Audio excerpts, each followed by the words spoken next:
Peace and blessings. Connie Sun here. Q&A for all the fans. Shout out to all the fans, man. Big ups to all my supporters. Really appreciate y'all over these years watching my story, watching my journey. It's been a rough one, but life goes on. Still here.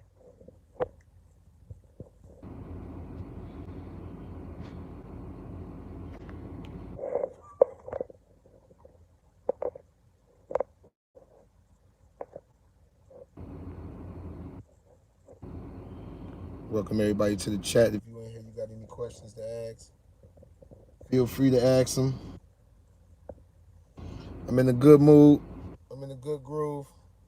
Peace. Peace. Super extraterrestrial. Redemption. Peace. Peace, love, and blessings. And abundance.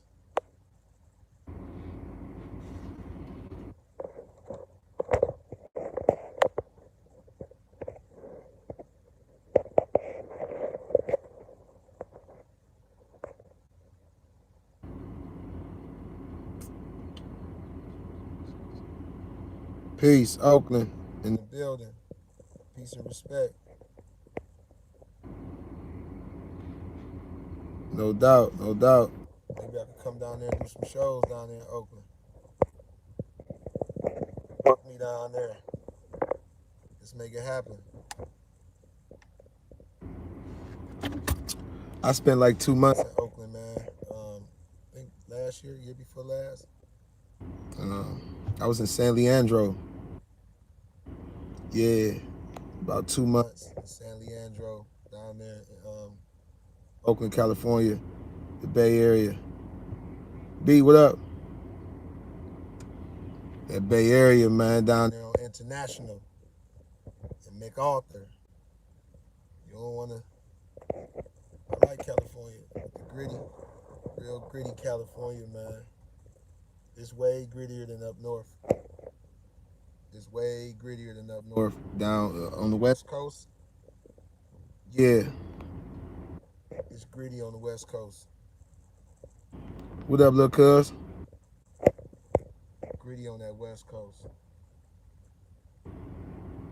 San Francisco, don't sleep on San Francisco, downtown San Francisco. Don't sleep on that. Real gritty. Peace. Peace and power. Peace. MJ.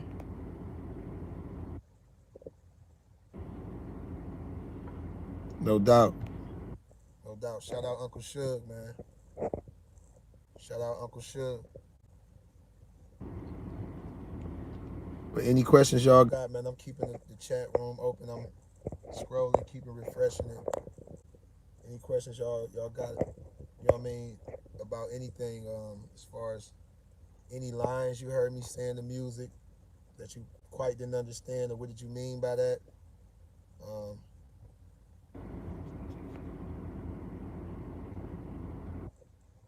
oh yeah, you did.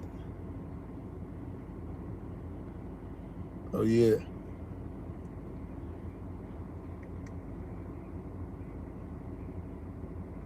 I mean, Cali might be New Orleans. What up? The Big Easy. New Orleans. Love New Orleans.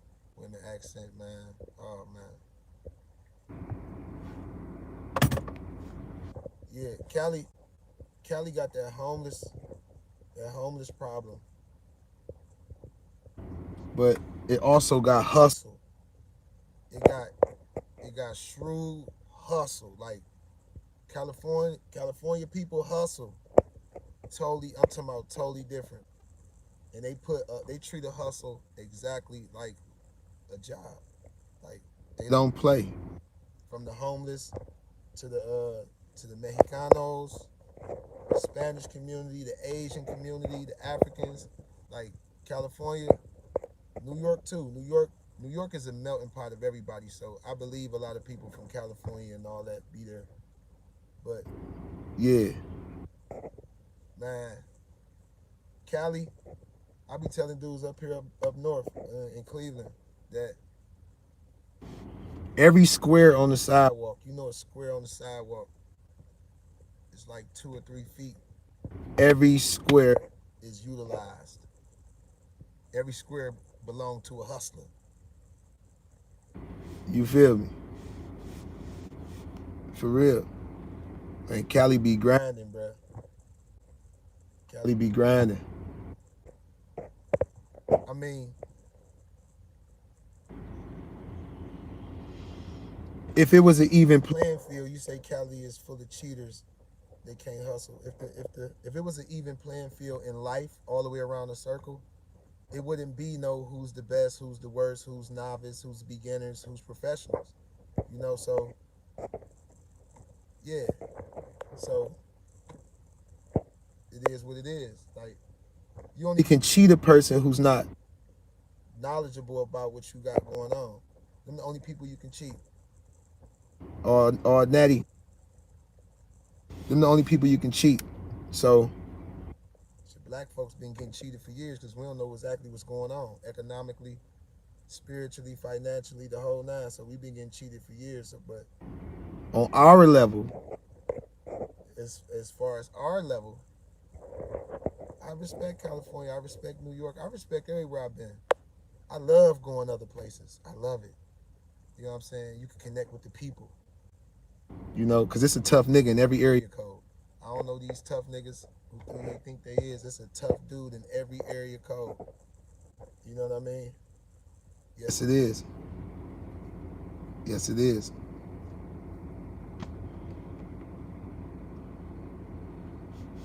Yeah, the system. That's the way it's. The system is not like when people go up against LeBron. It's not like they saying, man, the NBA setting us up to lose. You know what I mean? Like that man actually worked on this game to make sure your ass lose and to make sure whoever he with win. So that's the system is not actually set up for us to lose. It's set up for them to win. When we start fighting back, see, we trying to get a part of that system instead of creating our own system. So now we can point out the little stuff they doing to us. Like, nah, like a dude who can play good as LeBron, like Durant, don't cry about what LeBron do to him or what he can do to him, because LeBron know he a prolific scorer. So just a basketball analogy in that sense, like the even playing field is knowledge. You know what I mean? Once you step your game up, you open the lane up. That's just you got to step your game up. You know what I'm saying? A lot of people got to step their game up.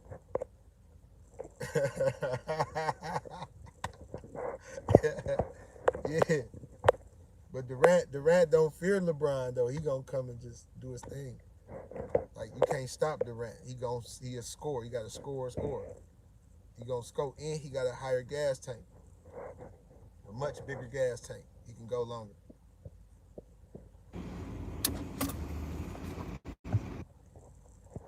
Heavy in the game. Heavy in the game, man. Yes, yes. That's timeless music right there, man. That heavy in the game. It was like, you know how you take time for granted in life, and it come to a point you feel like you trying to hit a buzzer beater.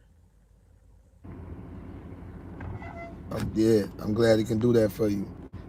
So at that time, I was feeling like I was trying to hit a buzzer beater in life when I wrote Heavy in the Game.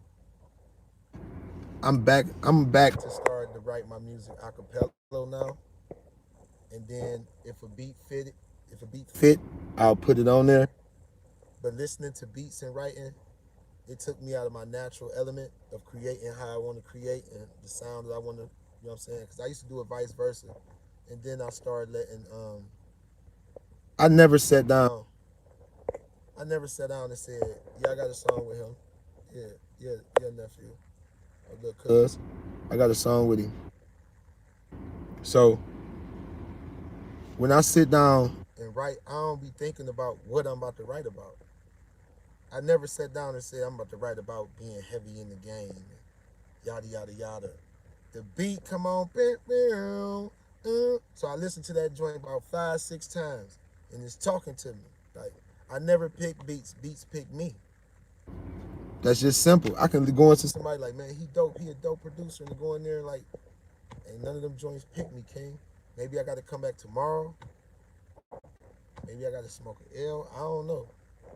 Ain't none of them joints pick me. I don't know. It could be the littlest instrument that would throw me off on a song that I wouldn't even rock with it. Like, man, I can't even rock with it because my musical instrument is it is what it is. It's my musical instrument, and I used to just rap. I used to just rap a bunch of bars, just coming in, like just going in.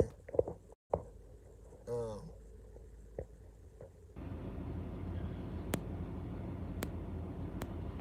yeah, Sinetta, the Sinetta TV Awards.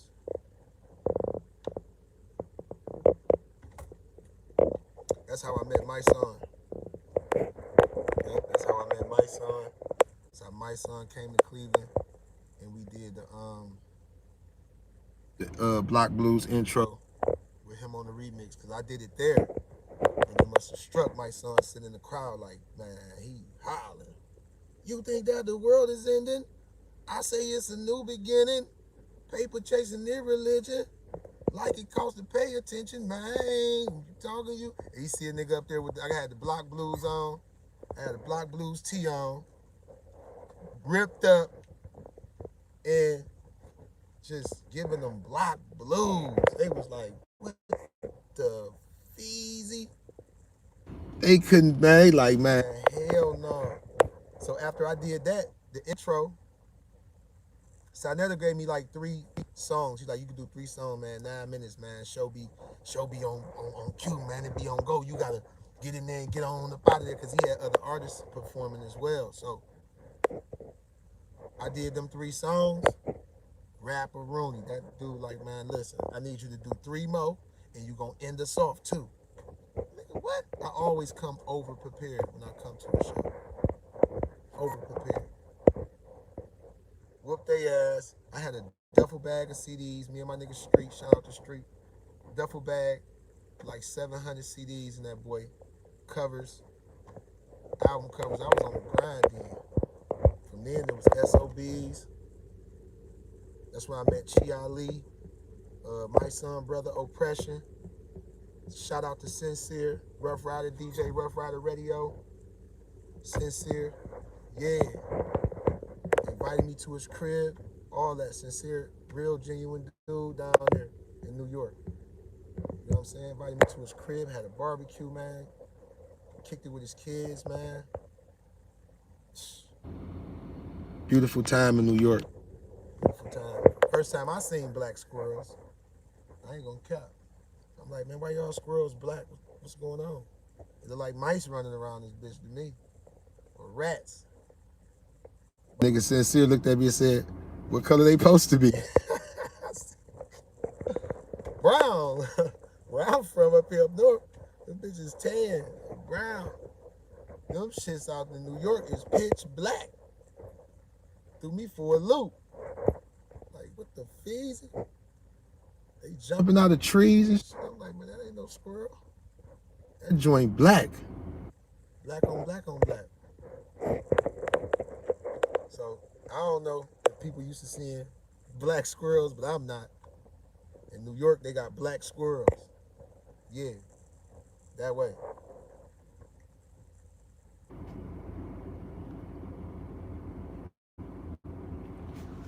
Yeah, it's been a hell of a musical journey. But I used to tell young cats when they get into this game, when they get into this music game, I said, man, if you ain't ready to see your album cover on the ground,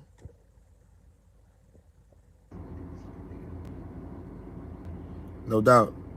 No doubt. No doubt. No doubt, King. It's all love.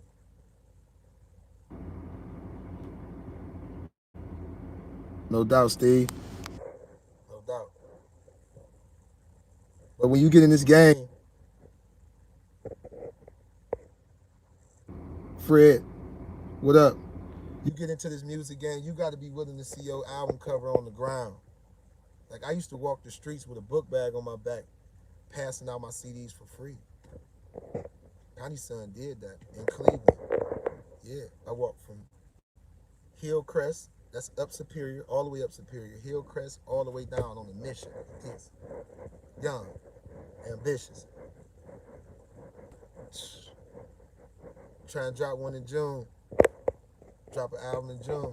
And I stopped every car. A lot of cars ain't want to stop. They thought I was selling this shit. They're like, man, I don't want no oils and no final call. I'm like, all right, you right. Fuck out of here. I got CDs. You know what I mean? So in Cleveland, it's real rough. They ain't no just no walking up on no whip with no bag, not dark skin, looking like I'm looking with all the confidence in the world with my chest out. They're like, this nigga about to try you. But I ain't about to do nothing to you, man. I ain't gonna bite a sandwich. I mean, I can have CDs available. I mean, if necessary, flash drives, if necessary, which is really necessary while I'm sitting here bullshitting. It's All-Star Weekend is in Cleveland. It's right around the corner. I got 3 shows coming up, lined up.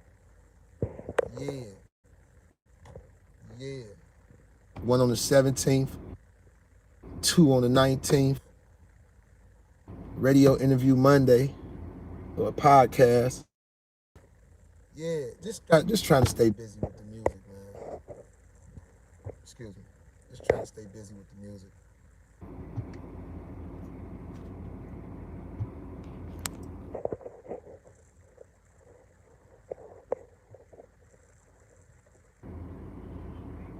So me, I stumped the whole streets of Cleveland, walked all the way down Superior to 55th on 5-5. Yeah, on 5-5.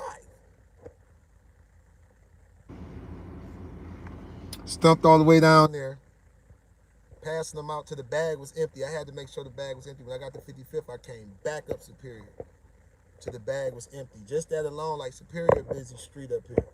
And back then, it was like 2013, something like that. That's one thing about me. I could do some stuff a lot of dudes really can't do. And that's walk the streets of Cleveland. Like, I can literally walk out here everywhere. From Cedar to Miles to anywhere. Up the way, down the way, west side. Connie Sun, I feel like I can walk anywhere. Period. Not because I'm the baddest or the toughest motherfucker. It's because I'm your brother.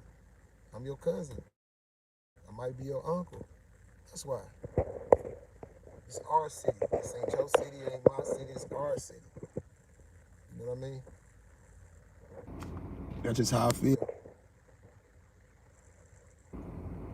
So I don't got no ops. I don't.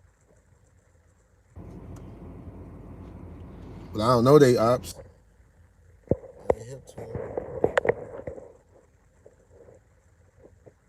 Yeah, me doing that music, pass it out. That got me a little buzz in the city. And to the point I started to pick up traction and shit. I used to want to battle rap niggas a lot too. But not just, I never took a nigga home with me. You know what I'm saying? Pause. I never, in my mind, like, to the point that I would go home and actually write music about him and his life and try to dig up dirt. Like, nah, I would just rap about what I've been through and about what niggas be into, and he would fit that criteria, them type of cats. That type of battle. I just felt like all my raps was harder than niggas. You know what I'm saying? But I couldn't make a song to save my life. I was just a rapper. I wasn't an artist. Ron, what up? So I couldn't make a song to save my life. So then that drove me to Atlanta music, because Future started to take over. And Drake came out. Drake was different. Drake was real different for me. He was a true artist. Because I heard Drake at the time I was locked up. I got his CD at the time I was in prison. You know, when you're in prison, you don't listen to music. You hear that shit. Totally different. You know what I'm saying? You don't listen to music in the joint, nigga. You hear that shit. And you feel it. totally different ball game from being out here in the streets, man. Out here in the streets, situation or circumstance make a song stand out to you. In there, every song stand out to you because your mind clear. You really don't got no distractions, and you can easily go from watching the movie, dropping a tear, looking around, and nigga like, man, did they see that? That shit was deep. You feel what I'm saying? Right back to snapping like, nigga, what's happening? I slap the shit out you. Like, cause it's so many emotions on you right then and there. You know what I mean? Out here, you can move around. You can move around. You can do drugs. You can drink. You can mask that shit. So as I go to Atlanta, when I went to Atlanta, I started listening to them niggas. Drake was an artist that can manipulate his voice from up, down, but he still sound like Drake. You know Drake is Drake. So then they started coming with the instruments. Future was an instrument to the game, period. He was the flute to this bitch.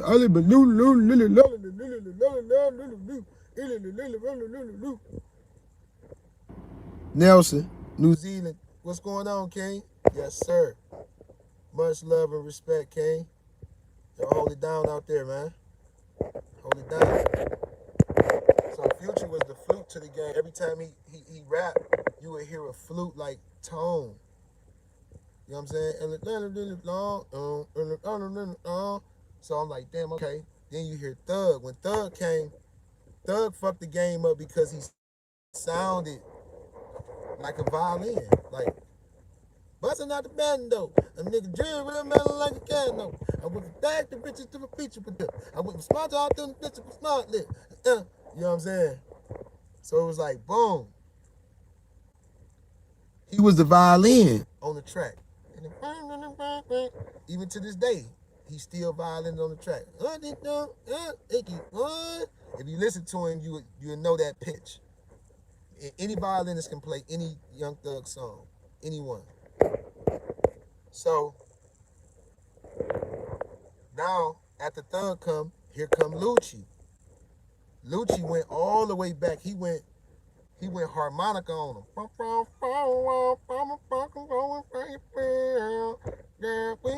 I'm like, damn, this nigga harmonica every song. We gonna find it on for yeah. That nigga is a harmonica, man. Them niggas can do this shit without none of that 808 or none of that. And you will hear that shit in them niggas, but I think they do need the studio because they put them in a certain tone like they do me, actually. But I really don't need it that much because it is what it is. I got this shit God-given. You know what I'm saying? This is God-given. Flows is like them walls in prison. And once God got your ass behind them walls, you listen. You know what I'm saying? So, like, damn, this nigga, Thug, Future the flute, Thug the violin, Lucci the harmonica. So then they come with the banjo, the little bitty banjo, bing, bing, bing, bing, bing, bing. And the nigga said, keep that iron on me. That's on me, baby. That on me, baby. That on me, baby. Got them iron on me. That on me, baby. Yeah. I'm saying, this shit crazy. This shit crazy. I said, man, I get mad. This is crazy. I couldn't believe it. So I said, damn, let me get my ass seen. Let me find out what's my instrument. So I get to digging and digging and digging and digging, and there go the guitar right there. I can go electric guitar, acoustic. Cocaine just ain't the same no more. Cocaine just ain't the same no more. Everything I bring is flame straight raw. Understand one thing, the game ain't yours. Lock the door. You know what I'm saying? I went guitar on their ass. You think that the world is ending? I say it's a new beginning. Paper chasing their religion. Like it costs to pay attention, man. You know what I'm saying? And once I guitar their ass, it's like I found my tune. So if the beat don't fit or it ain't got that guitar flavor to it, you can count me out, King. But now I'm back to writing without, beats and shit like that.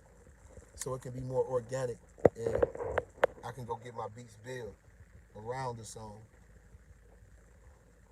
to make it fit that joint. I know what I want to hear. You know what I mean?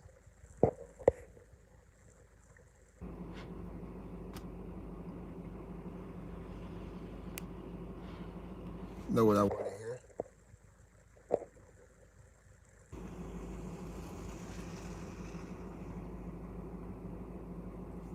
Song you did, no love. Was fucking, yeah, I appreciate that. Yeah, because it comes out of me. It comes out of a real situation. It comes out of the heart. It comes out that way. That's how I write. It comes out, and I guess that's why people feel it. A lot of dudes be writing like, man, what the people trying to hear, and trying to write to their ear, and not understanding that people got problems too, King. Like, come on, man. And then what people that you trying to attract? The ones that's in the club, the ones that's working the grocery store, the ones that's living regular life, the ones living a fantasy life. Like, what is your fan base? What is your goal? You know what I mean? You know that down, things be simple.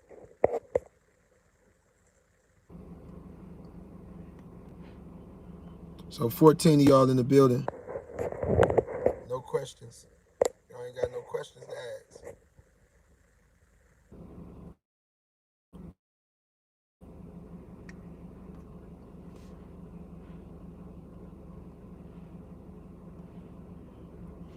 I'm gonna tell y'all how they did me down here at Summer Jam. So dirty. They did me so dirty at Summer Jam. I think they was mad I won. But man,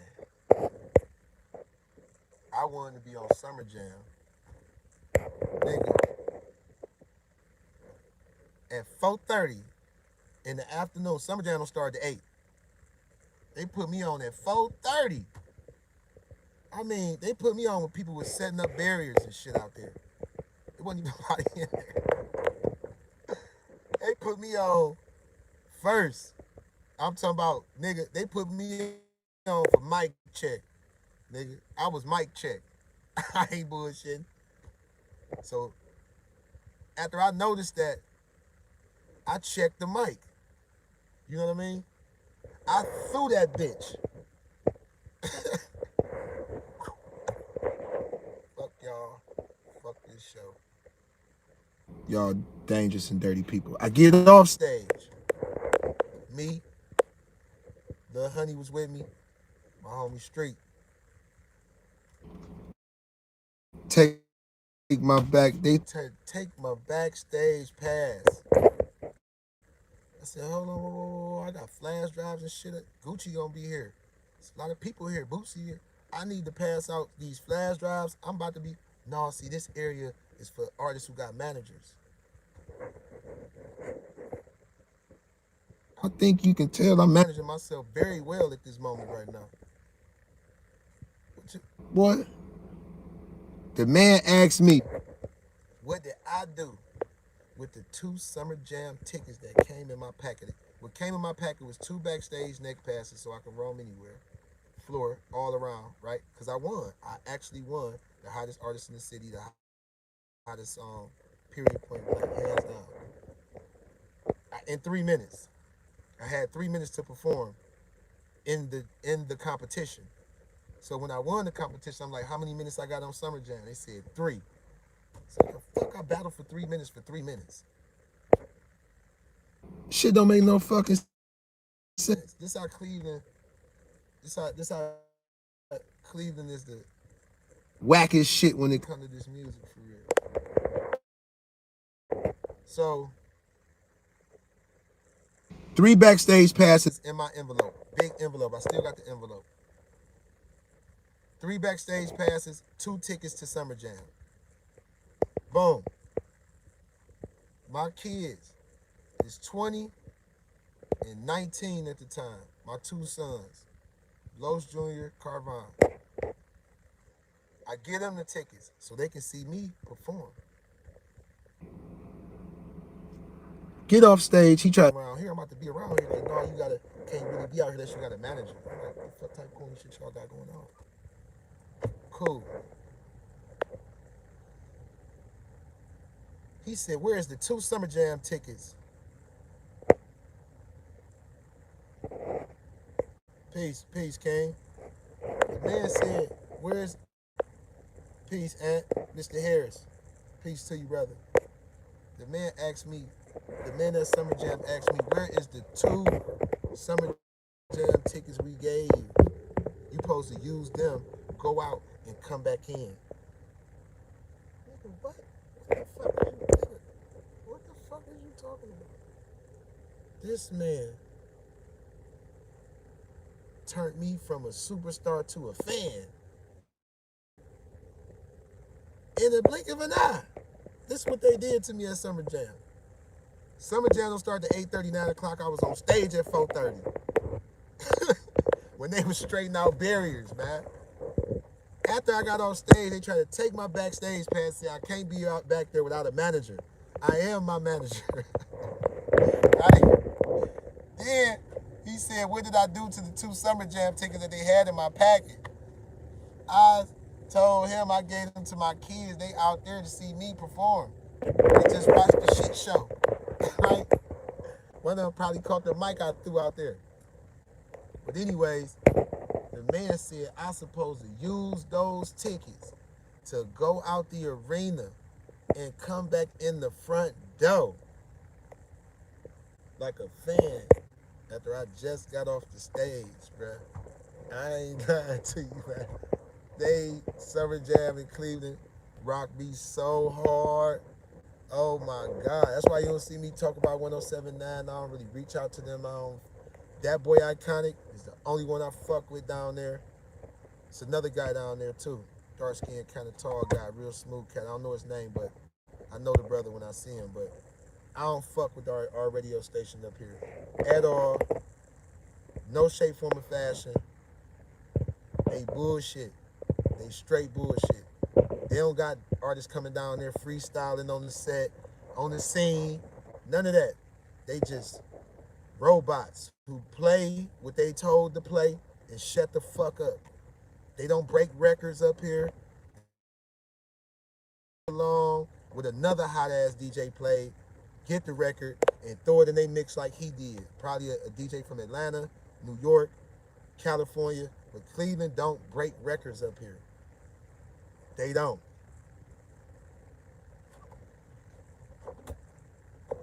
They turned me in from a superstar to a fan in an instant.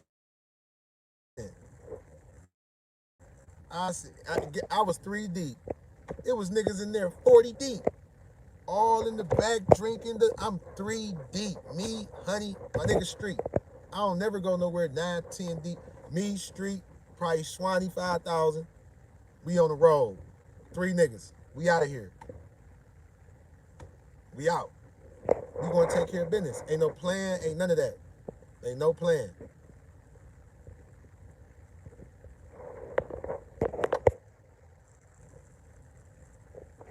That's how they did me. So this is why you don't hear no Connie Sun on the radio up here. It ain't about that people don't call in. I had 2,500 people call in a day.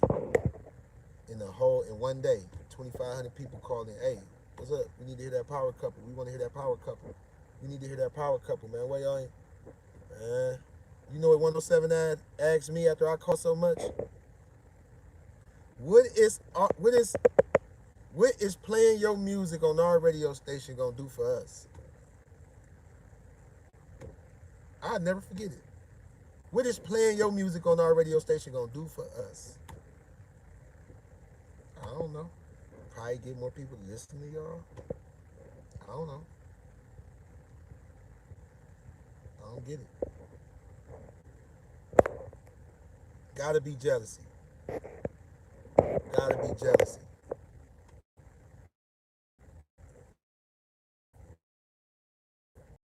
Be.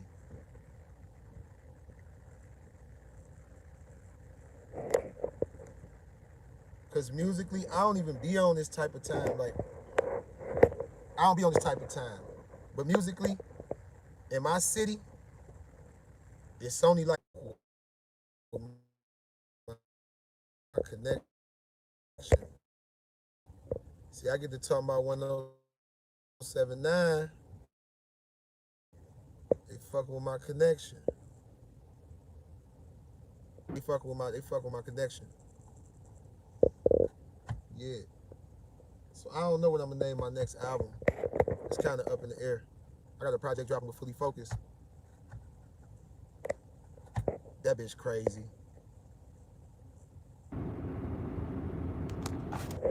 She's choppy.